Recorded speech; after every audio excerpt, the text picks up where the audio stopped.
ने पे चढ़कर दिखा दिया कि हमारे वीरों की कैसी है तैयारी। वाह वाह।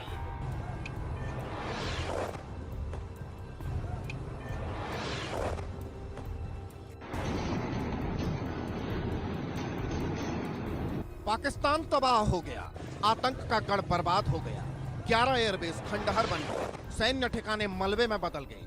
ऑपरेशन सिंदूर से भारत ने पाकिस्तान को वो चोट दी जिसका जख्म कई साल तक हरा रहेगा। पाकिस्तान अपने पैरों पर खड़ा नहीं हो पाएगा। भारत ने पाकिस्तान की सिर्फ कमर ही नहीं तोड़ी बल्कि पाकिस्तान के सर्वनाश का खाका भी खींच दिया। बताया जा रहा है कि ऑपरेशन सिंदूर से पाकिस्तान को कुल 35,000 करोड़ रुपए का नुकसान हुआ है। हथियार डिपो, प्रशिक्षण उपकरण तबाह हो गए, जिससे पाकिस्तान को करीब 300 करोड़ रुपए का नुकसान हुआ। पाकिस्तान के 400 ड्रोन भारत ने मार गिराए, जिससे 160 करोड़ रुपए का नुकसान हुआ। इसके अलावा अटारी वाघा व्यापार गलियारे के बंद होने से पाकिस्तान को करीब 1500 करोड़ रुपए से ज्यादा का नुकसान का अनुमान है। ने पे चढ़कर दिखा दिया कि हमारे वीरों की कैसी है तैयारी। वाह ये तो सिर्फ ट्रेलर है। मोदी के दिमाग में तो पाकिस्तान के विनाश की पूरी स्क्रिप्ट तैयार है। सीज फायर होने के बावजूद भारत ने ऐलान किया है कि सिंधु जल समझौता सस्पेंड रहेगा। पाकिस्तान के साथ किसी भी तरह का कारोबार नहीं होगा। आतंक के खिलाफ सेना को खुली छूट दी गई है।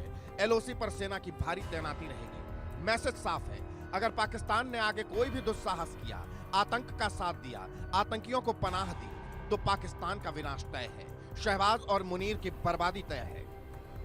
भारत में निर्दोष लोगों का खून बहाने का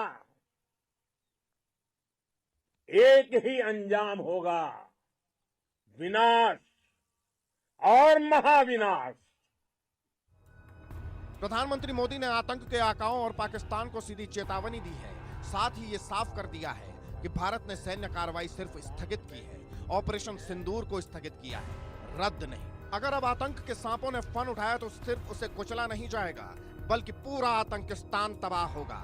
पाकिस्तान का कराची हो या रावलपिंडी, चाहे लाहौर हो या पेशावर, सब गड्ढे और मलबे में बदल जाएंगे। आतंक के तमाम बड़े अड्डों को मिट्टी में मिला दिया। 9 आतंकी ठिकाने बर्बाद हुए। 100 से ज्यादा आतंकियों की मौत हुई। आतंक के आकाओं को अब समझ आ गया है, भारत की ओर नजर उठाने का एक ही अंजाम होगा, तबाही। मोदी के ऐलान से शहबाज दहशत में है। भारतीय सेना की मार से मुल्ला मुनीर की सेना के हौसले पस्त हैं। लेकिन सवाल है कि क्या पाकिस्तान अब सुधरेगा? क्या आतंकियों से संबंध तोड़ेगा?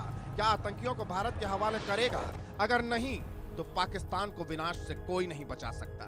आतंक के गढ़ को तबाह होने से कोई रोक नहीं सकता। Bureau report, India news. ने पे चढ़कर दिखा दिया कि हमारे वीरों की कैसी है तैयारी। वाह वाह।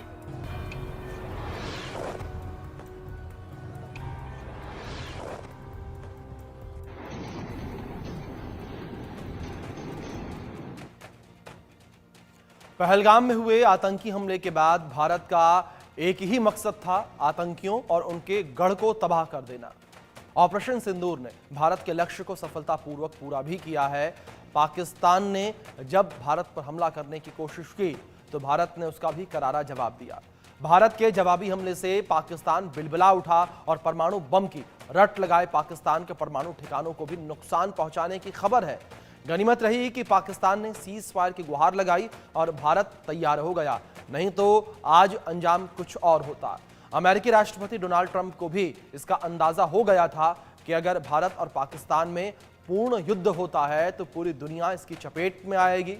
अमेरिका को भी भारी नुकसान उठाना पड़ता और अभी अभी दोबारा राष्ट्रपति बने ट्रंप इस कल्पना से ही हिल गए थे। ट्रंप ने यह दिखाने की भी कोशिश की कि भारत पाकिस्तान के बीच सीज फायर अमेरिकी वजह से हुआ।